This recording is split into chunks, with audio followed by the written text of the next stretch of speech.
Hello and welcome back to What's Up with Energy, a gridX podcast. I'm your host, Georgia Knapp, content manager here at gridX, and I am joined once again by our Chief Growth Officer and Co-Managing Director, Tim Steinmetz, who today is joining me from his home office. So Tim, thanks for coming back. Thanks a lot, Georgia, for having me again here in the podcast, and looking forward to our conversation today. Yeah, so today is our last episode to talk about interoperability, and then one of the next episodes I will be talking with SunGrow about interoperability. But today I want to kind of dive into what are some of the big trends we should be expecting with this. So what are some of the big trends we should expect with interoperability in the next decade? Yeah, first of all, I think SunGrow is a really nice podcast partner for the next episode, so I'm going to definitely make sure that I am listening to that as well. But coming to your question, that's of course a big question. So I try to orientate myself a little bit and also structure it a little bit because the word interoperability, of course, can have a broad meaning. So for me, it always means things like interoperability between different asset classes, like, for example, PV inverters, heat pumps, wall boxes, for example. So that's a thing we can talk about. And we're going to see lots of, I would say, trends there in the upcoming future to see improvements, basically.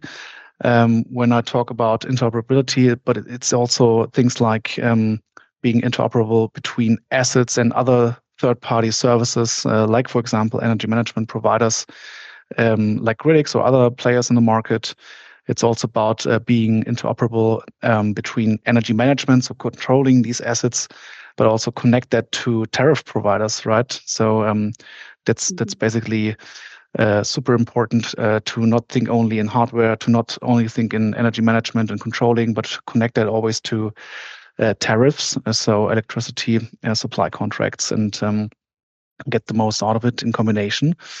And what else? I could think of big trends in terms of aggregated flexibility portfolios. So combining thousands and millions of small assets and taking their flexibility on when and how to use energy and to produce and store energy. And connect that to different kind of markets, like spot markets, or even more closed OTC markets, so over-the-counter markets, or buying, selling, flexibility options. So this needs to be interoperable and needs to work with each other, the requirements on the one side and the capabilities on the other side. And then if you look at a big trend and topic, you certainly also need to name the whole DSO topic. So grid operators, they have control systems and monitor and live monitor their grid areas with their new kind of systems. But they need to be interoperable in the future also with energy management providers to make use in certain situations also of flexibility and of options to avoid shutting down whole grid areas, right? When the grid is not in balance. And then maybe one more, last but not least, the whole smart home topic. So many people use the smart home term for more let's call it comfort-based services in the home. And I think also this is going to be a trend in the future that you see comfort-based smart home systems being more and more interoperable with more energy management related smart home services. So I think in all these areas, they're going to be big trends because you need to look at it from different angles, and interoperability always plays a big role in that. Yeah, I mean, that's definitely what this whole season has been teaching me, that as we were saying before, interoperability is the bread and butter of the energy management world, and it's just becoming even more clear in my mind as to why I've been hearing that. You mentioned energy storage just a bit ago, and I know that is one of the technologies, as you were saying, that's really advancing the energy sector. There was a McKinsey report last year that projected that the global battery market will grow fourfold by the end of the decade. So it'll be reaching a value of over 370 billion euros. How might this impact interoperability?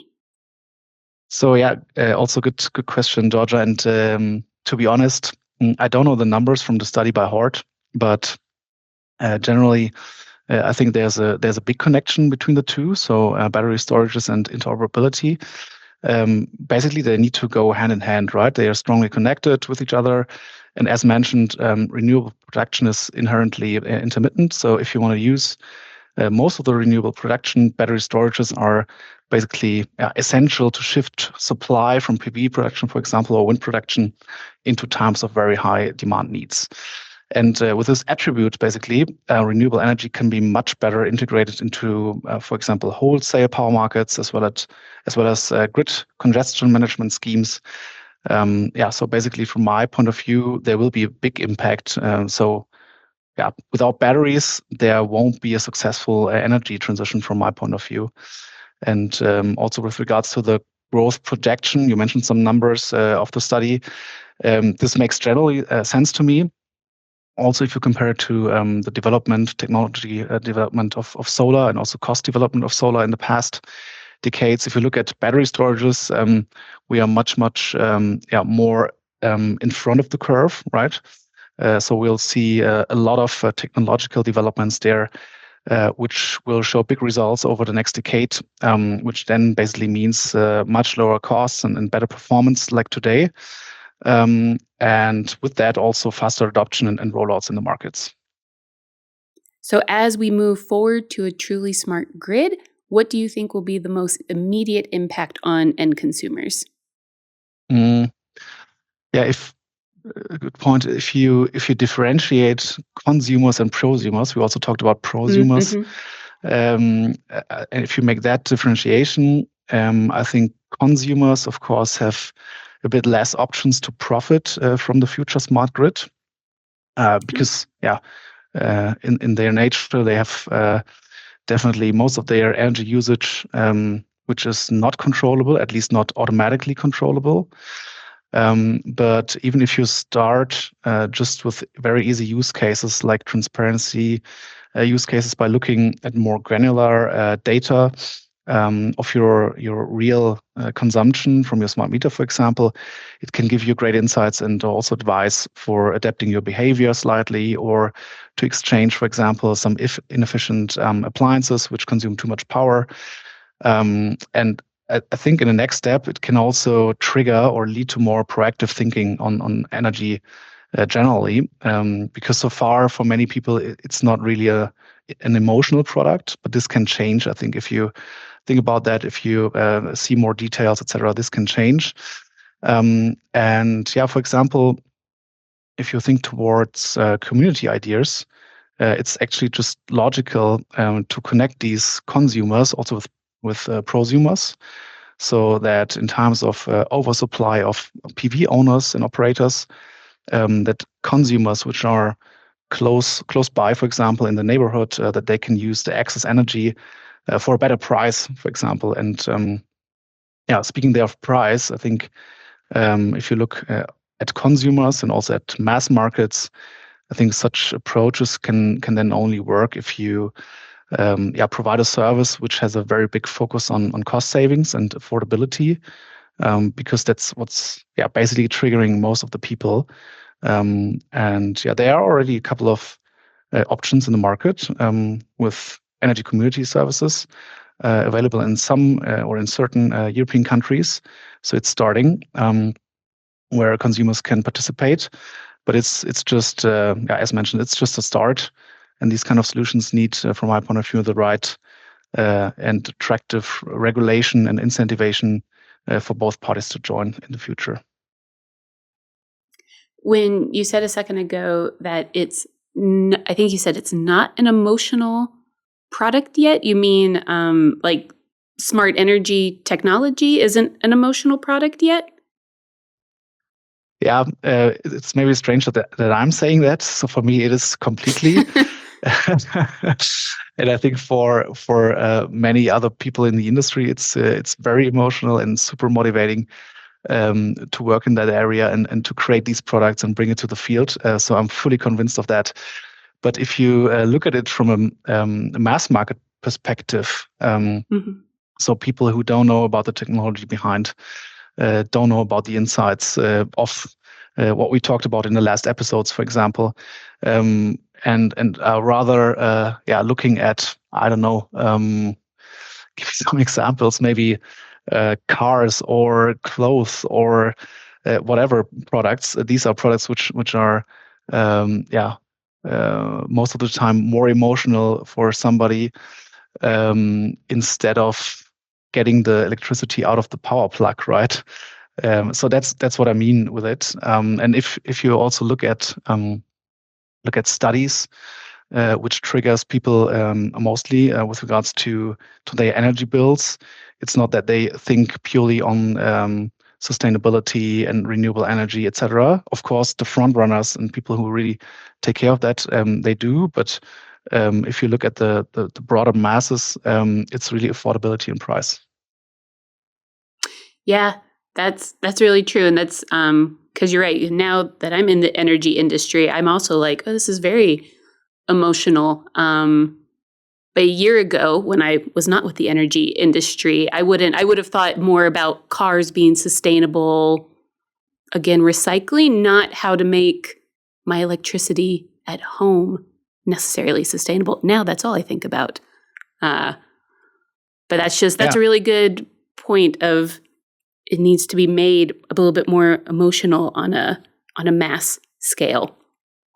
Yeah, fully agree. That's a very good example.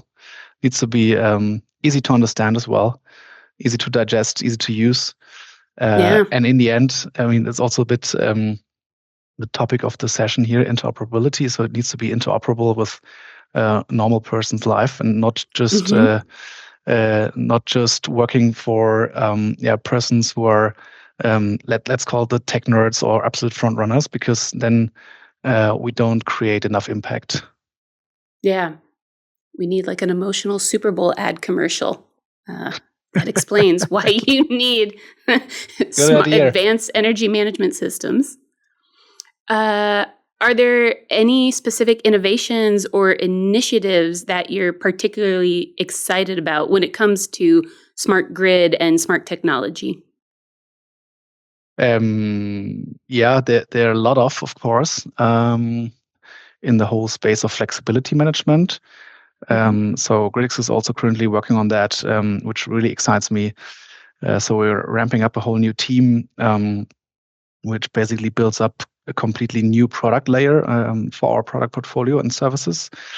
And in the past, our energy management solutions, they mainly optimized single households or charging sites in the e-mobility sector, but always location by location and mostly behind the meter. And then we extended that last year already to cloud optimizations, which are based on day-ahead prices from the electricity spot market, with which you can, additionally save a lot of money and also in parallel support the grid in imbalanced situations. And then furthermore, we also added capabilities to incorporate external signals and incentives from grid operators. So not only looking behind the meter, what can I optimize, but also what does the grid operator on the external side of the location needs in terms of grid congestion. So that was the next step, the third step, so to speak. And now, after we already tried to get the most out of the decentralized assets, looking at it from a location to location perspective, we're now entering actually a completely new stage where we will connect hundreds of thousands of these locations, in the future millions of these locations and assets, and bundle them, cluster them according to different criteria. So for example, grid areas, to make them basically interoperable with markets where you can buy and sell flexibility. So you bundle lots of assets, you pool it, you forecast the flexibility for the future, and then you offer that on markets. And some people call that virtual power plants. And me personally, I also did that already in the past with another company called Entelios, which I built up for a couple of years. there we did actually the same, but with very large industrial customers. So aluminum smelters, paper mills, air separation locations and stuff like that. So basically the biggest consumers with flexible loads in the market. And my personal motivation was always to do this on huge scale with many, many, many, many small assets, because it's one of the masterpieces from my point of view of the successful energy transition. So that's why, maybe you hear it a little bit, that's why it's really completely exciting me. So that's a really cool innovation from my point of view. Then maybe another thing which is top of my mind at the moment is the whole Ready for gridX initiative. We also talked about that a little bit in one of the earlier episodes. So that can be really a game changer, I think, for the whole market, this approach from my point of view, because so far there weren't many standards with regards to communication, for example, communication protocols, so how to exchange data between parties and assets, which would have a great impact on interoperability, of course. And that's something we want to change. So we initiated a new program at gridX called Ready for gridX, where manufacturers of DERs, so PV inverters again, batteries, heat pumps, etc., can make sure they will be interoperable with assets from other manufacturers, but also with third-party energy management providers like gridX or others. And super important with future use cases, like I just talked about before, so flexibility management. Because so far, not many of these manufacturers got in touch with these requirements of the future. And we want to make sure that, we don't install hardware in the field which is not capable of doing that, and with that not future-proof. So to sum it up a little bit, through this new kind of collaboration model and also technical approach behind, we want to make sure that communication interfaces of hardware are future-proof and interoperable. We want to make sure that we only install assets which are ready with their performance for future use cases.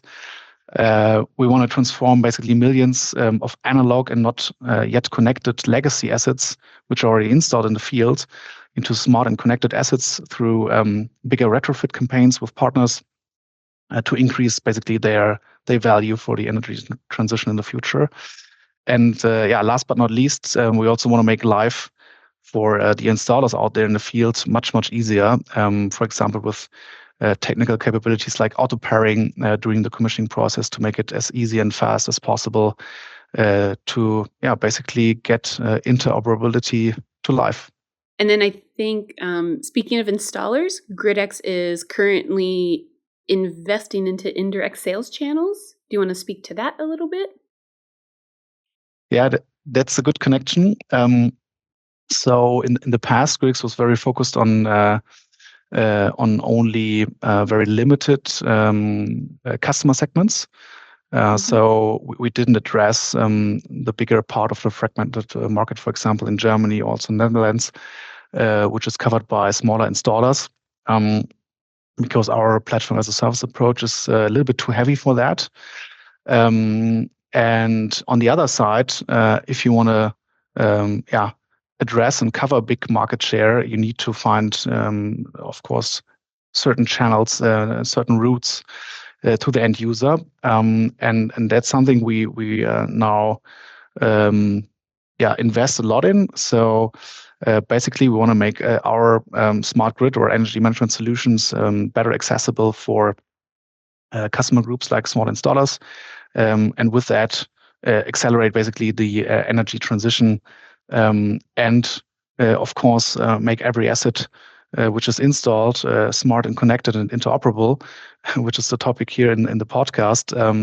Because when small installers think of their hardware and try to install as cheap as possible on the customer location, they so far very often forget to install the assets future-proof, and also combine that intelligently with the right energy management, and also with, for example, dynamic tariffs, which will be necessary actually to lift all the value which is in these assets.